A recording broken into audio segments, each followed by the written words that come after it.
have a wonderful idea," my eldest son, Marcus, said, his voice dripping with a honeyed sweetness I recognized instantly. It was the tone he used when he needed something, a relic from his childhood when he wanted a new bicycle or permission to stay out late. 4 years a widow, and the sound of that voice still sent a familiar, hopeful flutter through my chest. The afternoon sun was warm through my kitchen window, glinting off the coffee pot I was filling, a ritual I'd maintained since my Samuel passed. "What do you think about us taking a family trip for the holidays? All together? Like in the good old days?" The good old days. The phrase was a key, unlocking a chest of memories I kept locked away for my own sanity. Images of crowded station wagons, sandy sandwiches on windy beaches, and Samuel's booming laugh echoed in the silence of my empty house. It had been so long since I'd been invited into their world. Beyond the obligatory Sunday dinners where I served, I cleaned. I stayed in the kitchen while their lives, their important, vibrant lives, unfolded without me in the living room. "That sounds wonderful, son," I replied, my voice cracking with an emotion I was ashamed to show. Joy. Pure, unadulterated joy. "When would it be?" "The first week of January. 7 days, Mom, imagine. Me, Sophia, Silas, and Sarah, the grandkids, and you, like one big happy family."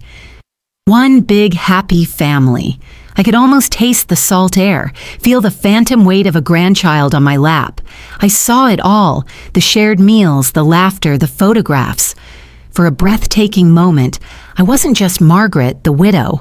I was Grandma, the matriarch, the heart of the family again.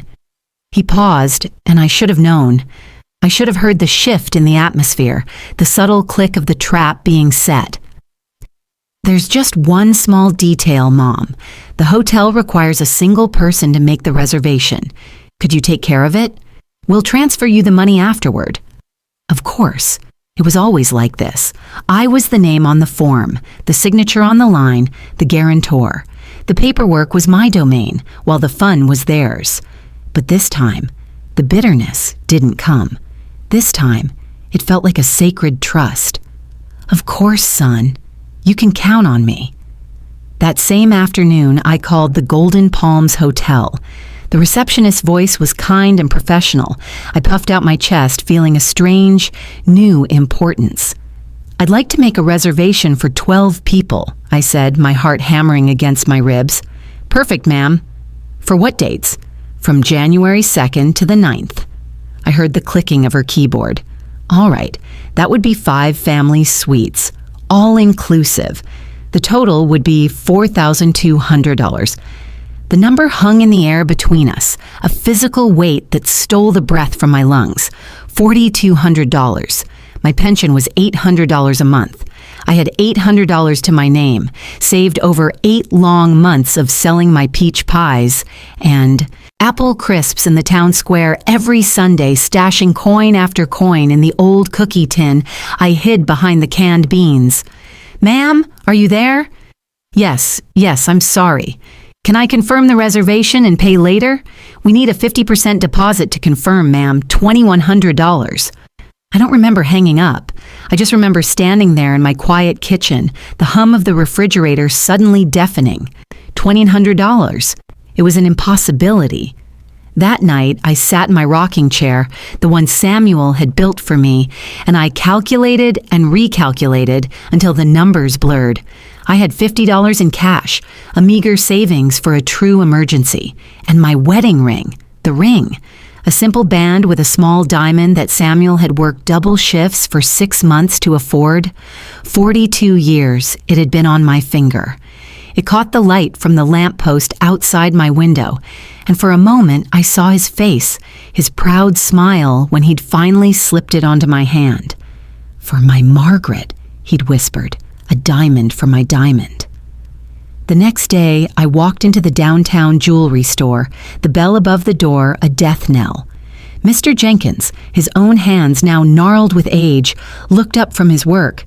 "Margaret," he said, his voice gentle. "How's the family?" "They're well," I managed, my throat tight. I came to ask what you'd give me for this." I slid the ring across the glass counter. It felt like I was offering him a piece of my own soul. He examined it with his loupe, his face unreadable. "It's a nice piece, Margaret, solid. I can give you $800. The air left my body in a whoosh. $800 for 42 years of marriage. For the man who had held my hand through childbirth and cancer scares and every single ordinary day in between. I thought of Marcus's voice, so full of excitement. I thought of my grandchildren's faces. I saw the photo album of this trip that existed only in my mind. "It's a deal," I heard myself say, the words ash in my mouth. The trap was set not with malice but with the cruelest of tools, the promise of love. I would have sold my own soul for a week of their attention. Little did I know, I already had.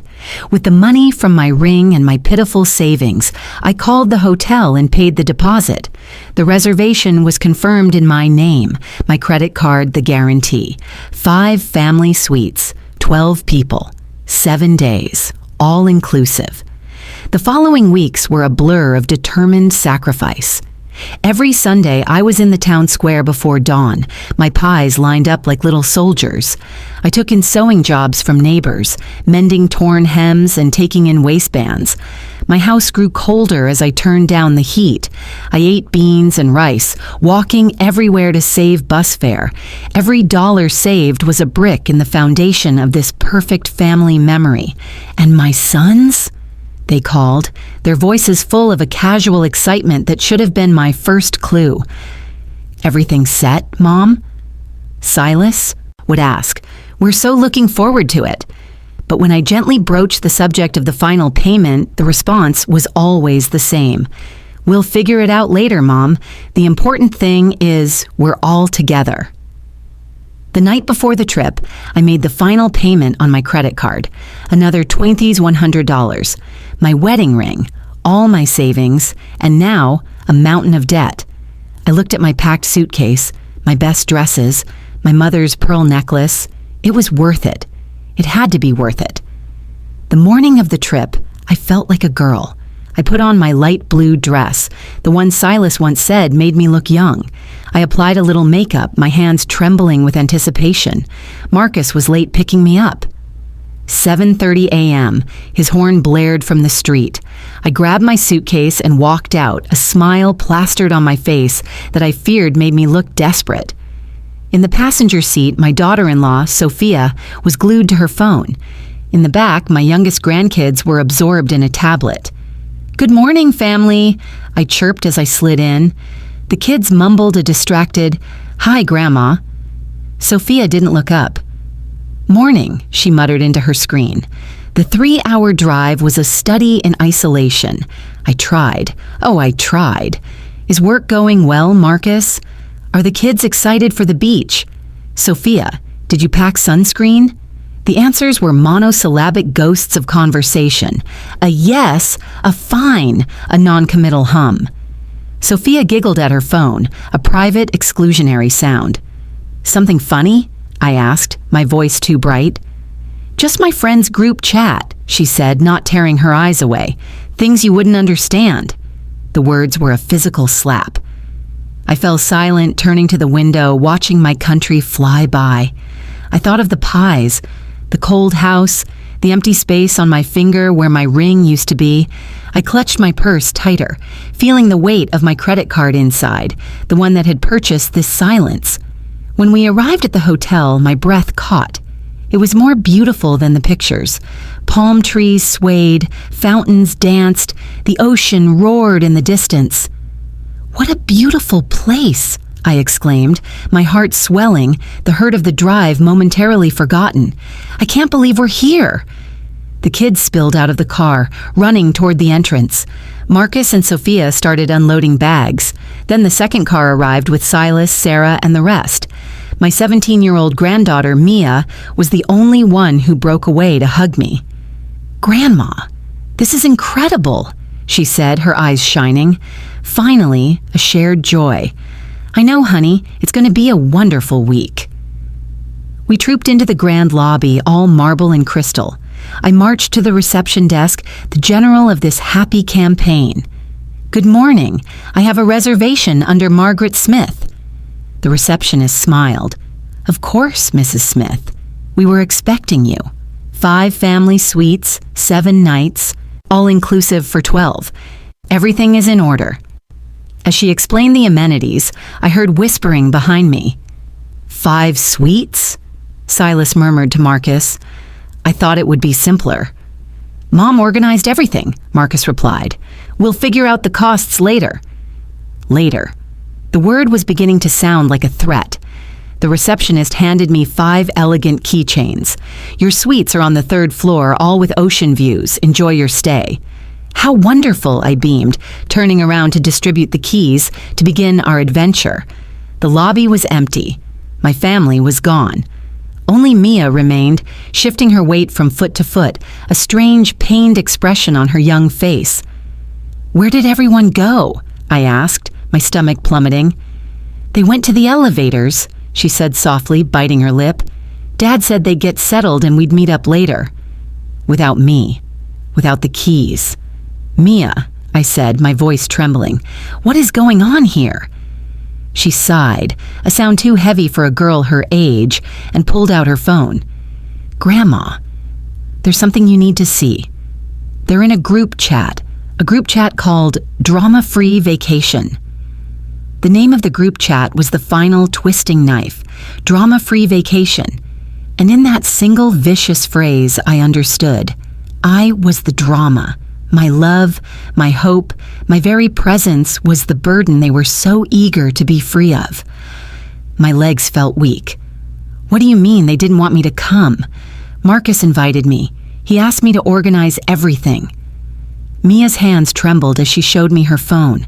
The screen glowed with their betrayal. "Marcus, we've arrived. The old lady took care of everything as usual." "Sophia, perfect. Now we can enjoy ourselves without her watching us all the time." "Silas, did you see how excited she was at reception? How embarrassing." "Marcus, well, at least she's useful for something." "Sarah, let her stay in her room watching TV while we take advantage of everything." The words blurred. My eyes filled with tears I could no longer fight. $2,100. My wedding ring. 8 months of work. All of it so they could enjoy a vacation free of me.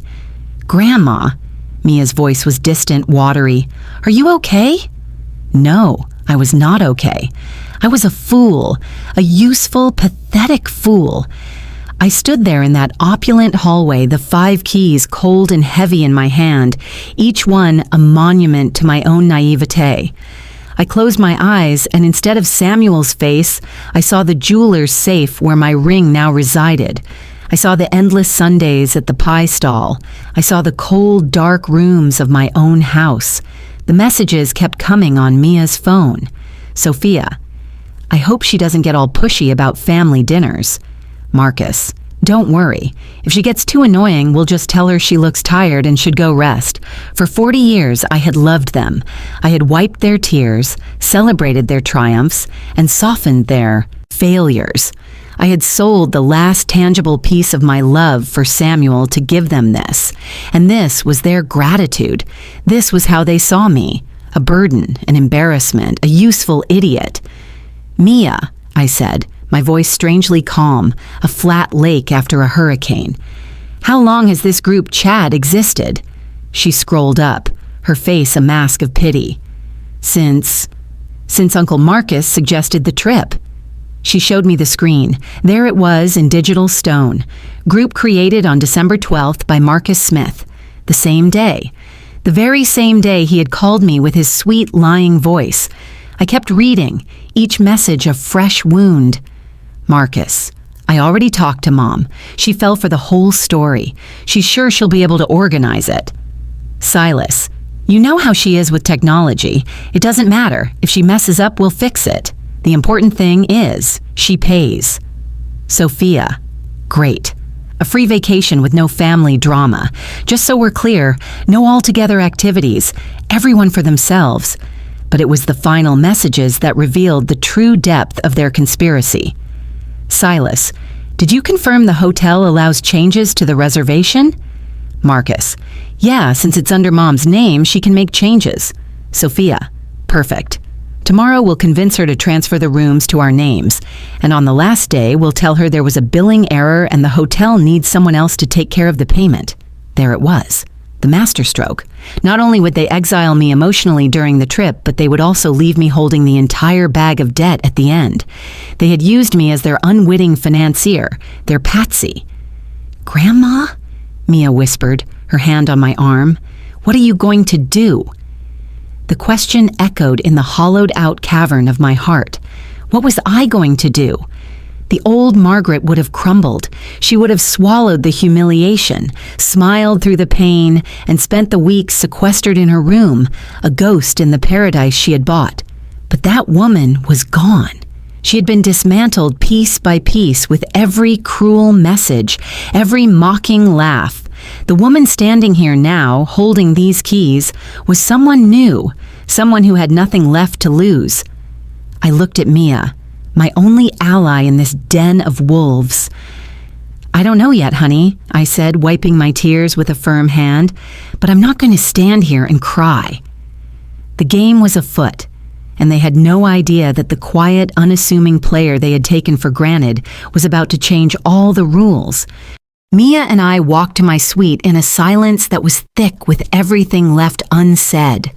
The room was beautiful, a king-sized bed with pristine white sheets, a balcony overlooking the ocean, a marble bathroom with a deep tub. It was everything I had dreamed of during those cold months of saving and sacrificing. But now it felt like a stage set for a play where I was the stagehand, not the star. The opulence was a mockery. I sat on the edge of the bed, the mattress sighing beneath me. Mia stood by the window, looking down at the beach. They're already down there, she said softly, her voice laced with a pain that was too old for her. Uncle Marcus and Dad are in the pool with the kids. Aunt Sophia and Aunt Sarah are already ordering drinks. I didn't need to look. I could picture it perfectly. Their laughter would be easy, carefree. The weight of the cost, the planning, the deceit, none of it would touch them. It was all on me. You know what hurts the most? I said, more to myself than to Mia. It's not the money. It's not even the lies. It's that I truly believed, for the first time in years, that we were going to be a family again, that I was going to be something more than the woman who washes the dishes after dinner. Mia turned, her eyes red-rimmed. Grandma, I tried to tell them it was wrong. When Dad added me to the group, I said it wasn't fair. But they said I didn't understand, that sometimes adults have to make difficult decisions. Difficult decisions. The phrase landed like a blow.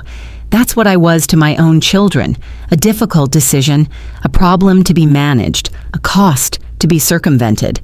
My phone buzzed, a text from Marcus. Mom, we've settled in. We're going to have lunch at the beach restaurant. If you want, you can order room service. See you at dinner. The audacity, the sheer, breathtaking audacity. They were already executing their plan, herding me toward the sidelines, toward the quiet isolation of room service, while they feasted on the spoils of my labor. A cold, sharp clarity settled over me. The grief and humiliation began to crystallize into something else, a steely, unforgiving resolve. I typed my reply, my fingers steady and sure. No, thank you. I have other plans for today. What plans? He fired back instantly. I smiled, a thin, hard smile that felt foreign on my face. You'll see, son. You'll see. I looked at Mia. I need you to do something for me. Can you stay in their group chat? Can you send me screenshots of what they're saying, especially if they talk about the rooms or the money? She nodded, her expression solemn. I can do that. Good. I stood up, squaring my shoulders. Now, if you'll excuse me, honey, I have some very important calls to make. They thought I was in my room, crying. They thought they had won. But while they were sipping cocktails by the pool, I was on the phone, quietly declaring a war they never saw coming. My first call was to the bank. I navigated the maze of automated options, my patience a thin wire. Finally, a human voice. National Bank, this is Cynthia speaking. How can I help you? Cynthia, my name is Margaret Smith, I said, my voice firm and clear. I need to report a potential fraud attempt on my credit card. Of course, Mrs. Smith. Let me verify your identity.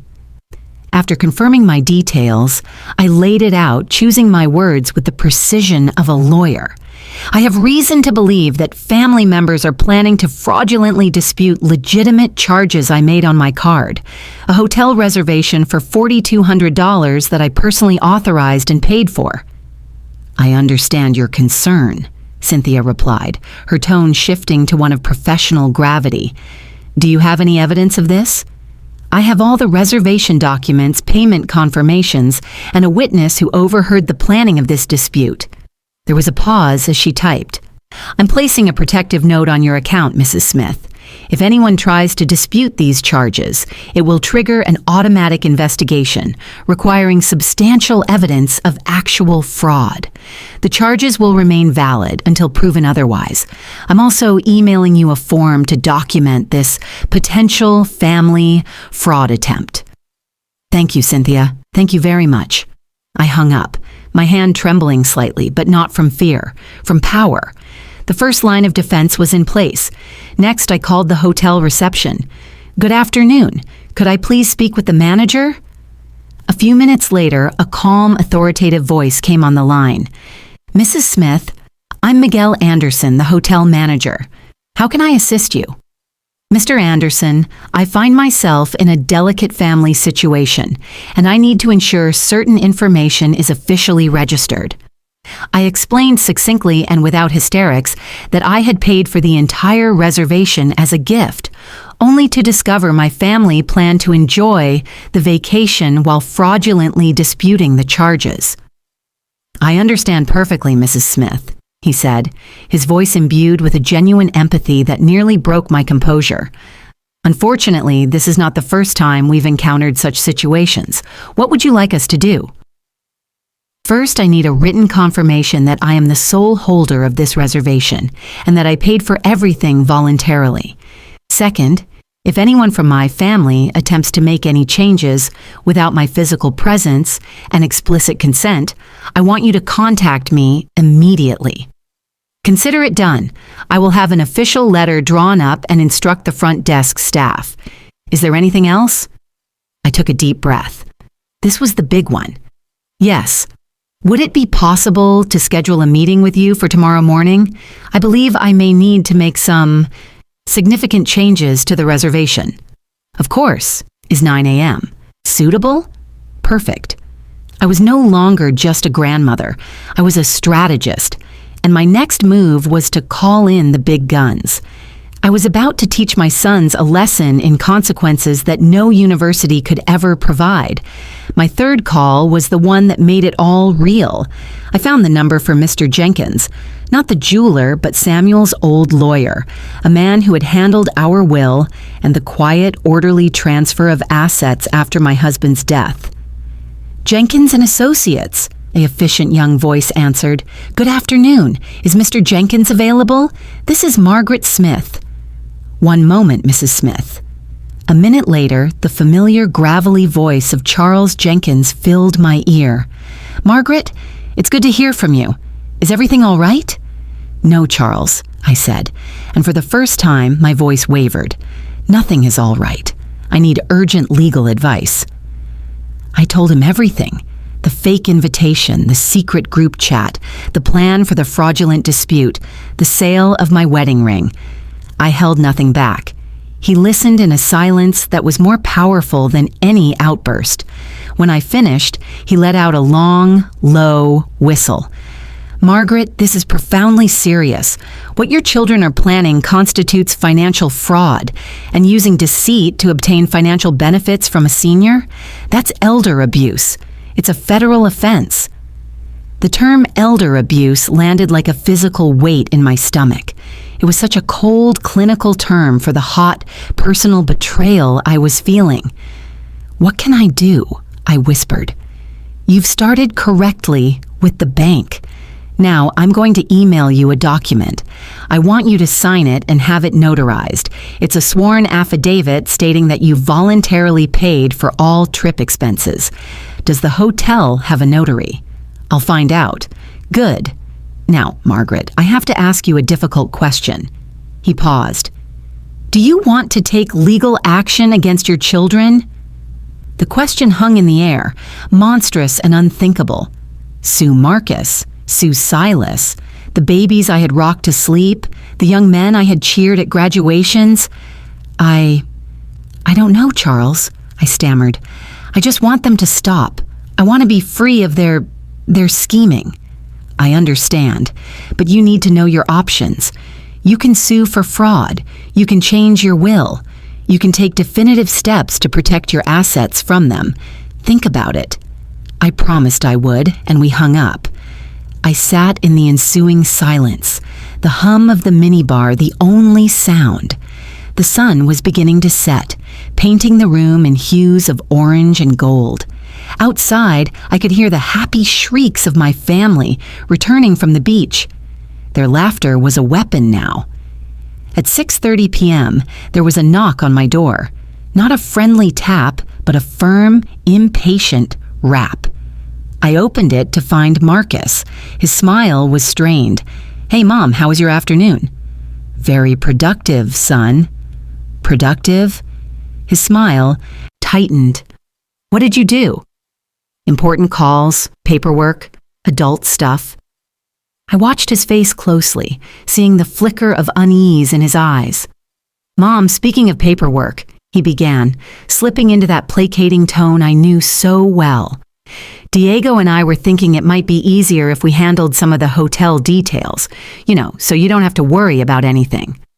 There it was, the first move of their endgame. What kind of details? I asked, my voice dangerously calm. Well, the keys to the other rooms, for example, just in case there's an emergency and we need access. What kind of emergency would require you to have access to rooms that aren't yours? He was taken aback. I had never been so direct. I don't know, Mom. We just thought it would be more practical. Marcus, I said, stepping closer, I'm 65 years old, not 95. I can handle a set of hotel keys just fine. Of course, Mom. I didn't mean you couldn't. I just thought that... What did you think exactly? I interrupted, my gaze steady.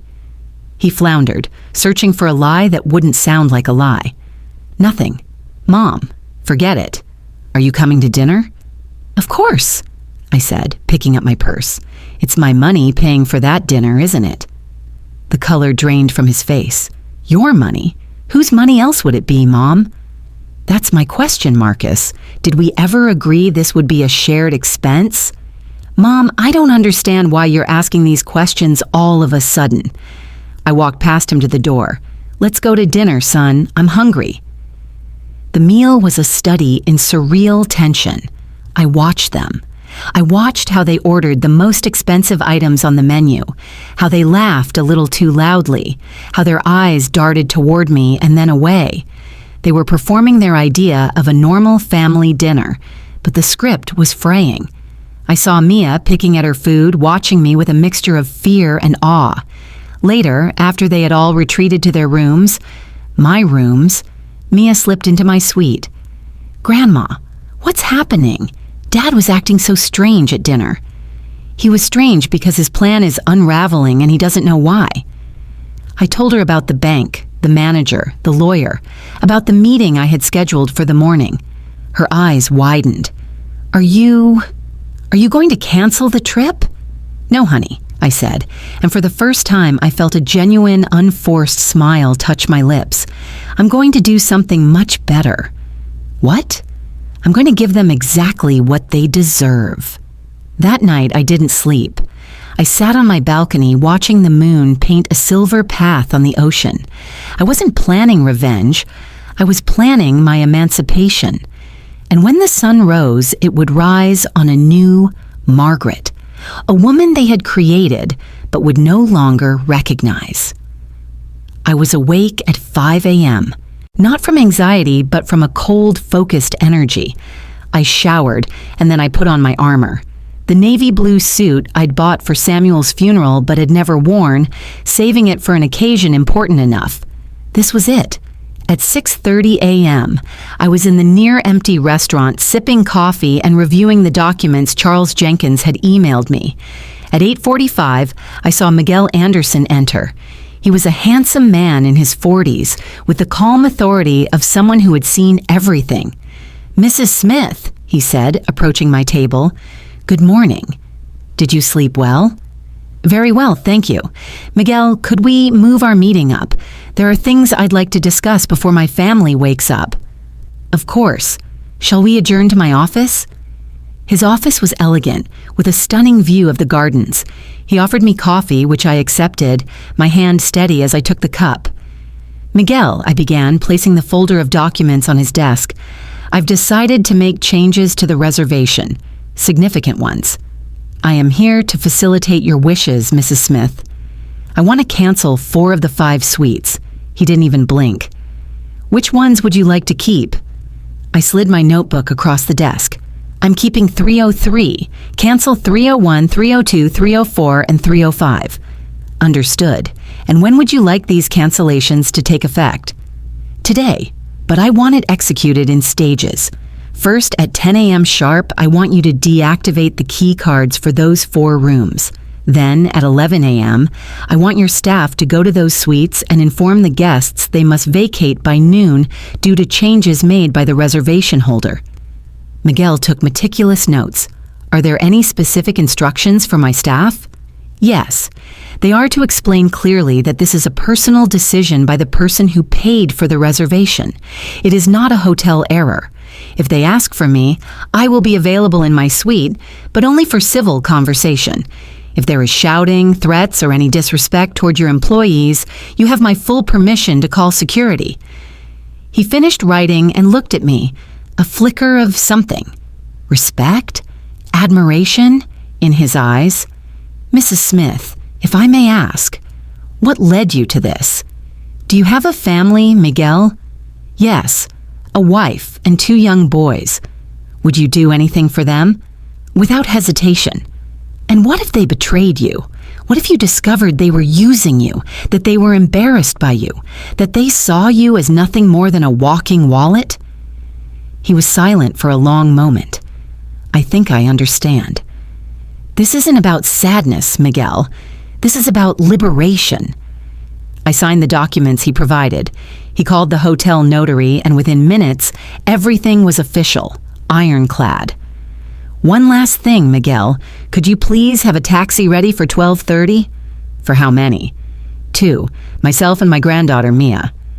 "Are you heading to the airport?" "No," I said, standing up and smoothing my suit. "We're going to another hotel, one where we can have a real vacation."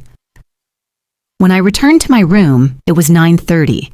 My family would be waking up, planning their perfect drama-free day. I sat on my balcony with a fresh cup of coffee and waited. At 9:55 a.m., my phone vibrated. A message from Mia. It was a screenshot from the group chat. "Marcus. Perfect plan for today. Beach all morning, spa this afternoon. The old lady will stay in her room like yesterday." "Silas. Great. After lunch, we'll talk to reception about getting control of the rooms." "Sophia. Did you confirm with the bank, Silas?" "Silas. Yes. The dispute process should be ready this afternoon. By tomorrow, we won't have to worry about the expenses anymore." I looked at my watch. 9:58, 9:59, 10 a.m. Somewhere in the hotel, 4 key cards had just turned into worthless plastic. The game was over. I had just won. The clock on my phone read 10 a.m. Exactly. Somewhere in the luxurious bowels of this hotel, a computer system had just executed my command. The electronic locks on suites 301, 302, 304, and 305 had been reset. The keys my family held were now nothing more than plastic souvenirs. I took a slow, deliberate sip of my coffee, the rich flavor a stark contrast to the bitter triumph unfolding in my heart. The silence in my room was profound, a vacuum waiting to be filled with the sound of their disbelief. It didn't take long. At 10:07, I saw from my balcony Anna, Silas's wife, leave her poolside lounger and head toward the hotel entrance, probably to fetch a forgotten sunscreen or a hat from her room. The first domino had been tipped. My phone buzzed at 10:11. A text from Mia, who was acting as my eyes and ears downstairs. "Grandma, Mom is at reception. She's yelling. Her key card isn't working." I could picture it perfectly.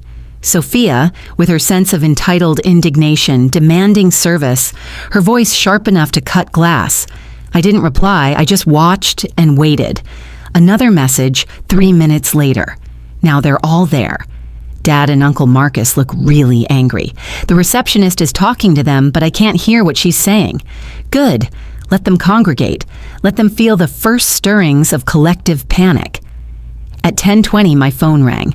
It was Marcus. I let it ring 3 times, savoring the moment before answering with a calm, "Yes, son?" "Mom." His voice was tight, a wire stretched to its breaking point. "There's a problem with the rooms. The key cards aren't working. Can you come down to reception to help us sort it out?" I made my voice light, almost breezy. "What kind of problem?" "We don't know. The receptionist is saying something about a change in the reservation, but that's impossible. No one's changed anything." The frustration was bubbling just beneath the surface. "How strange," I mused, pouring more innocence into my tone. "Are you sure you haven't changed anything?" "Of course not, Mom. Could you just come down? We need to figure this out. The kids want to get back into their rooms to change." "I'm a little busy right now, son. But don't worry, I'm sure it will all get sorted out soon." "Busy with what?" he snapped, the placating tone gone. "Important things," I said, and before he could form another word, I ended the call. The act of hanging up on my eldest son sent a jolt of pure, unadulterated power through me. It was a small thing, but it was a boundary, a line in the sand. By 10:45, the situation was escalating. Mia's next message was a masterpiece of understated drama. "Grandma, the hotel manager is here now. He's talking to Dad and Uncle Marcus. They look scared." Aunt Sophia is arguing with a different receptionist. Miguel had entered the fray. Perfect. The phone rang again at 10:58. Silas this time. I answered on the first ring. "Hello, Silas." "Mom, we need you down at reception now." His voice was brittle, a mix of anger and a fear he was trying desperately to mask. "There's a serious misunderstanding and only you can fix it." "What kind of misunderstanding?"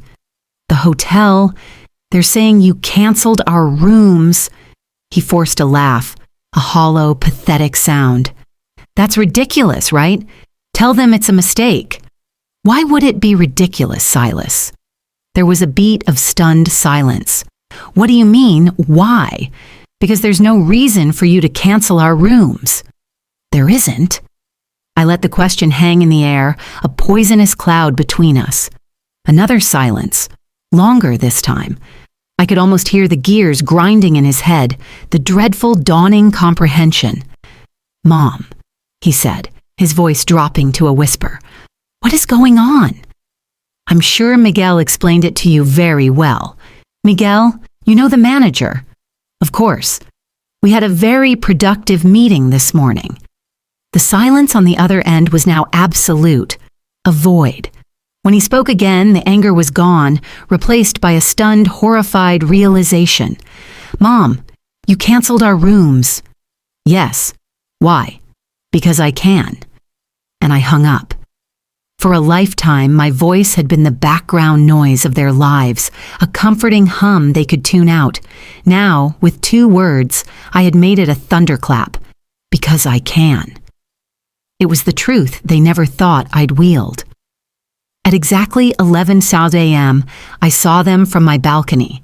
Miguel, accompanied by a woman from guest services and a discreet but formidable-looking security guard, was walking across the pool deck toward my family. They were a solemn procession moving through a landscape of leisure. Miguel approached Marcus, who was standing with his arms crossed, his body language radiating fury. Miguel spoke calmly, gesturing first toward the hotel, and then, unmistakably, pointing directly toward my balcony. I saw the change in their postures. I saw Marcus's defiant stance crumble into confusion. I saw Silas's shoulders slump. I saw Sophia take a step back, her hand flying to her mouth. Anna simply looked lost. The children, sensing the shift in the adult universe, clustered around their parents, their small faces etched with confusion. The vacation was over. At 11:05, the knocking came. It wasn't a request for entry. It was a demand. Hard, rapid, desperate fists pounding against my door, the sound echoing in the quiet hallway. I took a deep breath, smoothed the front of my suit jacket, and opened the door. They were all there. Marcus, Silas, Sophia, Anna, a wall of furious, panicked faces. Behind them, in the corridor, my other grandchildren stood huddled with their beach bags, Mia among them, her expression unreadable. "Can you tell me what the hell is going on?" Sophia shrieked, bypassing any pretense of civility. "Good morning to you, too," I replied, my voice dangerously level. I stepped aside. "Please, come in. Don't you give me that attitude, Margaret," she spat, storming past me into the IC's room. "The hotel says you canceled our rooms. It's ridiculous." "Why is it ridiculous?" I asked, closing the door and leaning against it, a sentinel at the gate. "Because we're your family," she yelled, as if this were a magical incantation that would undo everything. "That's what I thought," I said softly. Marcus stepped forward, trying to reclaim control with his reasonable diplomat voice. "Mom, there's clearly been a misunderstanding. Let's all go down to reception and get this straightened out." "There is no misunderstanding, Marcus. I canceled your rooms because you are no longer welcome on my trip." "Your trip?" Anna interjected, her face a mask of genuine confusion. "I thought this was a family trip." "I thought so too," I said, my gaze sweeping over each of them, "until I discovered that you don't consider me family." Silas frowned, the picture of wounded innocence. "What are you talking about?" I didn't say a word. I simply pulled out my phone, navigated to the photos Mia had sent me, and held it up. I watched as their faces underwent a terrifying transformation. The color drained from Marcus's cheeks. Silas's mouth fell open. Sophia's indignant fury melted into sheer panic. Anna looked like she was going to be sick. They were staring at their own words, their own treachery, reflected back at them in the cold, hard light of day. "This," Marcus stammered, reaching for an excuse that didn't exist. "This isn't what it looks like." "It isn't?" "Then explain to me what free vacation with no family drama means, Marcus. Explain the old lady took care of everything as usual. Explain finally being free of the burden." The silence in the room was so complete I could hear the hum of the mini-fridge. The four of them exchanged frantic, silent glances, a conspiracy unraveling in real time. "Mom," Silas finally pleaded, his voice cracking, "I get that you're upset, but you can't just leave us without rooms. We have small children." "The same children you were planning to keep away from me," I countered, my voice like ice. "And what about the bank, Silas? Have you already started the process to dispute the charges?" His face went bone white. How do you know about that?" "I know everything," I said, my voice dropping to a near whisper that was somehow more terrifying than a shout. "I know about the group chat. I know about your plan to take control of the reservation. I know about the fraudulent dispute. I know everything." Sophia sank into an armchair, burying her face in her hands. Anna looked like she might faint. My two sons stood in the middle of the room, stripped of their authority, their lies, their power, looking like the little boys who had been caught stealing from the cookie jar. "So," I said, breaking the silence, "here are your options. You can collect your belongings, which the hotel staff has already kindly packed for you.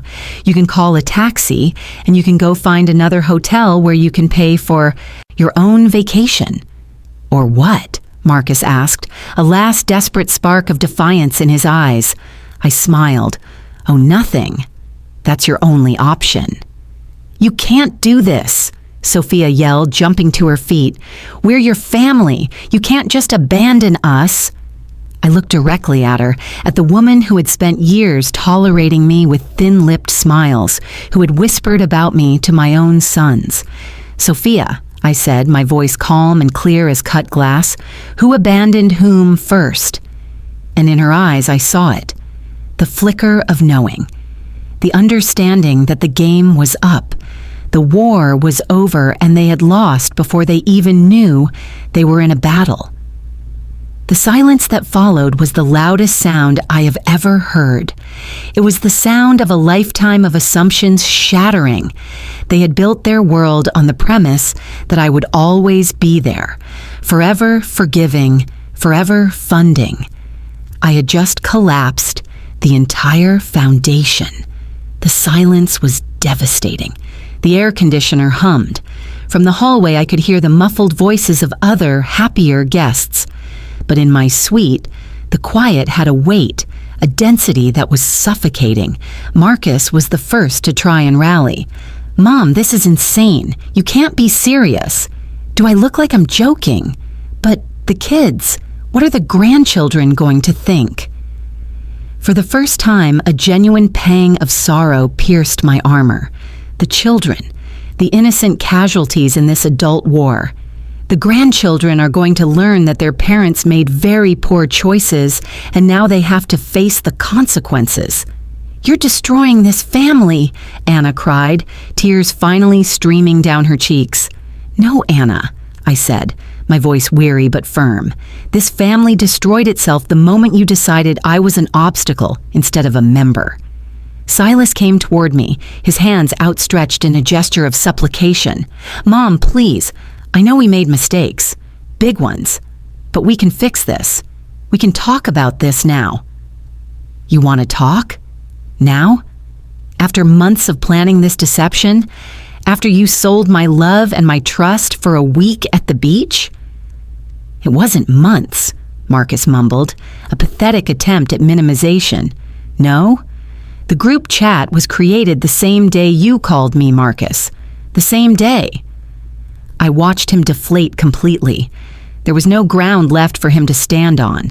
"Fine," Sophia said, standing up with a fresh wave of fury. "You want to be the martyr? You want your dramatic moment? Fine, but don't expect us to come running back when you're lonely again." Her words were designed to hit my deepest fear, to trigger the part of me that dreaded dying alone.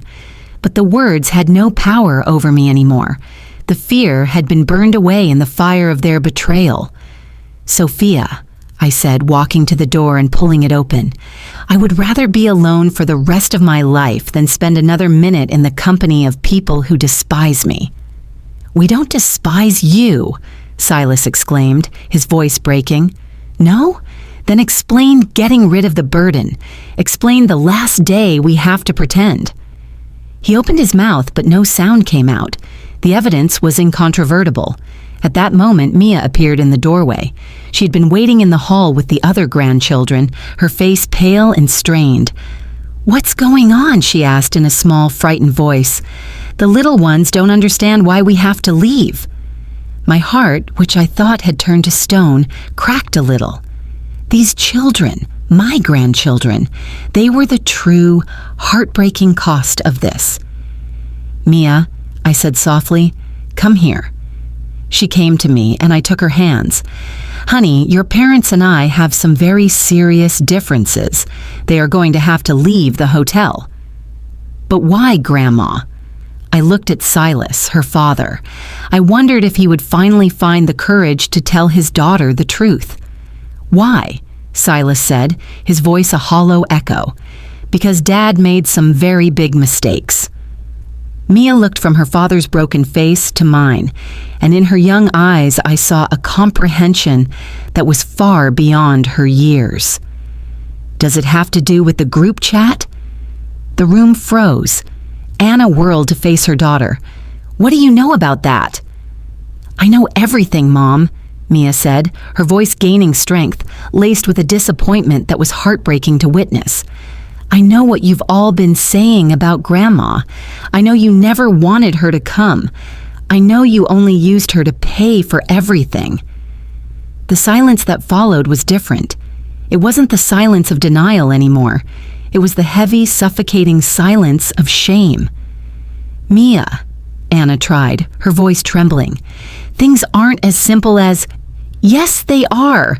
Mia's voice rang out clear and sharp. "So it's not true that you created a group chat without Grandma to make fun of her? It's not true that you planned to cheat the bank so you wouldn't have to pay? It's not true that you were going to hire a nanny so we wouldn't have to spend time with her?"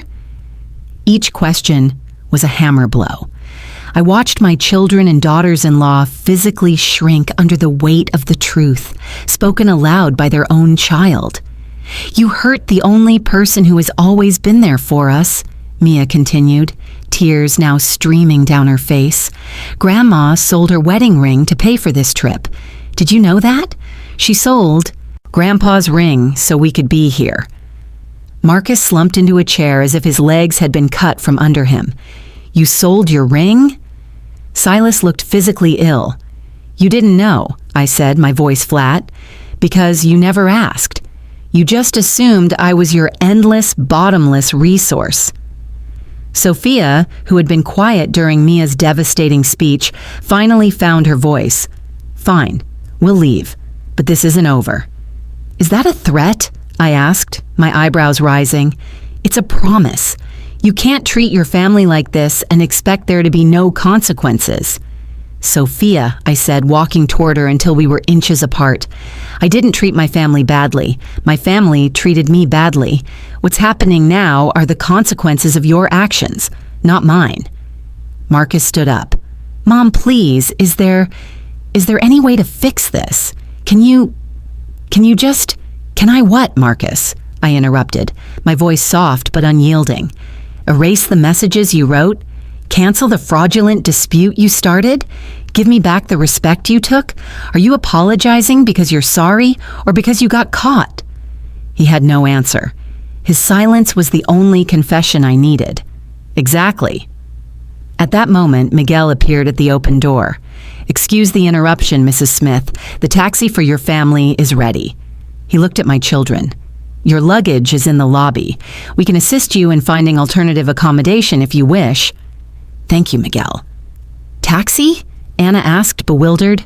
"Are you leaving too?" "Yes," I said, picking up my suitcase. "Mia and I are going to another hotel, a place where I can actually enjoy the vacation I paid for." "Mia is going with you?" Silas looked genuinely shocked. I looked at my granddaughter, who gave a firm, decisive nod. "Mia is the only person in this family who has treated me with honesty and respect. She's the only one who deserves to share this with me." "You can't take our daughter," Anna yelled. "I'm not taking her," I said, my hand on Mia's shoulder. "She's choosing to come with me." "Mariana, you can't do this," Silas said, his voice pleading. "We're your parents." "Dad," Mia said, looking at him with an expression that blended love and profound disappointment. "Grandma is our family too, and you betrayed her. I can't be a part of that." "It will only be for a few days," I added. "After that, she can decide if she wants to return to you or not." "This is kidnapping," Sophia muttered. "No," I said, my voice final. "This is justice." Marcus came to me one last time. "Mom, if we leave like this, things will never be the same between us." "Marcus," I said, and for a fleeting second, I saw the little boy who used to run to me with scraped knees. I placed my hand on his shoulder. "Things were already never the same. You made sure of that." I picked up my suitcase. Mia already had hers. We walked toward the door. In the hallway, my other grandchildren watched, confused and crying. I knelt down, my knees, protesting, and gathered them in as best I could. "I love you all," I whispered, my voice thick with an emotion I couldn't name. "This is not your fault. When you're older, you'll understand why Grandma had to do this." Thomas, my 8-year-old grandson, wrapped his arms around my neck. "We're not going to build sandcastles anymore?" I held him tight, breathing in his little boy's smell. "Someday, my love," I promised him, my voice breaking. "We will build the most beautiful sandcastles in the world, when your parents remember how to treat the people they love." Then I stood, took Mia's hand, and we walked to the elevator without looking back. The doors closed, and the last thing I saw was my family, my shattered, broken family, standing helpless in the hallway. In the lobby, Miguel was waiting with our taxi. "Mrs. Smith," he said as the driver loaded our bags, "it has been an honor. What you did today took incredible strength." "It wasn't strength, Miguel," I said, sliding into the cool leather interior of the cab. "It was survival." As the taxi pulled away from the Golden Palms Hotel, I looked out the back window. I could see them clustered on the curb with their suitcases, my sons and daughters-in-law probably on their phones, scrambling to find a place to stay. They were a pathetic tableau of their own making. "Are you sorry, Grandma?" Mia asked me, her voice small in the quiet of the car. I looked at her, then out at the ocean, a vast blue expanse of freedom. I thought of 40 years of motherhood, of sacrifices made invisible, of love given freely that had been treated as a transaction. "No, Mia," I said finally, taking her hand. "I'm only sorry it took me so long to learn my own worth." The taxi carried us away toward a smaller, quieter hotel I'd booked that morning, a place where a grandmother and her granddaughter could walk on the beach, talk for hours, and remember what it felt like to be valued. For the first time in years, I felt light. For the first time in my life, I had chosen myself, and it was the most honest, peaceful feeling I had ever known. The taxi ride was a liminal space, a quiet corridor between the war I had left behind and the peace I was moving toward. Mia was silent beside me, her head resting against the window, watching the palm trees and luxury hotels of the main strip blur past. I didn't press her. Her world had been fractured too, her trust in her parents shattered. She was grappling with a truth I wished she'd never had to learn. We turned off the main road, winding down a smaller, quieter lane, lined with flowering hibiscus and quaint, colorful villas. The driver pulled up in front of a place called the Sea Grape Inn. It wasn't opulent. It had no marble lobby or soaring fountains. It was a 2-story pale yellow building with a wide, welcoming porch filled with rocking chairs and hanging baskets of bougainvillea. The air smelled of salt and jasmine, not expensive perfume. "This is it, Grandma?" Mia asked, a note of tentative hope in her voice. "This is it," I said, squeezing her hand. "Our place." We were greeted not by a uniformed receptionist, but by the owner herself, a woman about my age named Alara with sun-weathered skin and eyes that crinkled into a genuine smile. "You must be Margaret and Mia. Welcome. We've been expecting you." Her warmth was a balm. There were no key cards, just an actual old-fashioned key for our ground floor suite that opened onto a small private patio steps from the sand. The room was simple, clean and filled with light. It felt like a home, not a stage set. The first thing I did was take off my navy blue suit, my armor, and change into a simple cotton dress. I felt the weight of the confrontation, the tension of the morning begin to dissolve with the stiff fabric. Mia did the same, pulling on a swimsuit with a lightness I hadn't seen in her since we arrived at the Golden Palms. We spent the afternoon on our stretch of nearly empty beach. We didn't talk much. We built a lopsided sandcastle. We waded in the gentle surf, the warm water washing over our feet, cleansing more than just skin. We read books side by side on lounge chairs, the only sounds the crash of waves and the rustle of pages. It was the family vacation I had dreamed of, distilled down to its purest, most honest form. Two people who genuinely loved and respected each other, sharing quiet companionship. That evening, over a simple, delicious dinner of grilled fish and fresh salad at a table right on the sand, Mia finally spoke about it. "They kept calling," she said, pushing a piece of avocado around her plate. "Dad and Mom, they're at some budget motel near the airport. They're really mad, but also, I think they're scared." "I'm sure they are," I said, my voice calm. I felt no schadenfreude, no petty triumph, just a distant, weary sadness. Their plan failed spectacularly. They've been exposed, and they've lost, for now, the trust of their daughter. That's a lot to be scared about. Dad said, he said you've changed, that you've become cruel. I put down my fork and looked at her, the fairy light strung above us twinkling in her earnest eyes. What do you think, Mia? Was it cruel of me to pay for a vacation with my wedding ring? Or was it cruel of them to plan to cheat me out of that money? Was it cruel of me to want to spend time with my family? Or was it cruel of them to create a secret group called Drama-Free Vacation to coordinate avoiding me? She didn't hesitate. They were cruel. I didn't change, honey. I just finally refused to be treated that way any longer. There's a world of difference. She nodded, understanding dawning fully. What happens now, Grandma? When we go home? I don't know, I answered honestly. That will be up to them. An apology is just a word. What matters is changed behavior, real, genuine remorse. And even if that comes, things will never be the way they were. And maybe that's a good thing.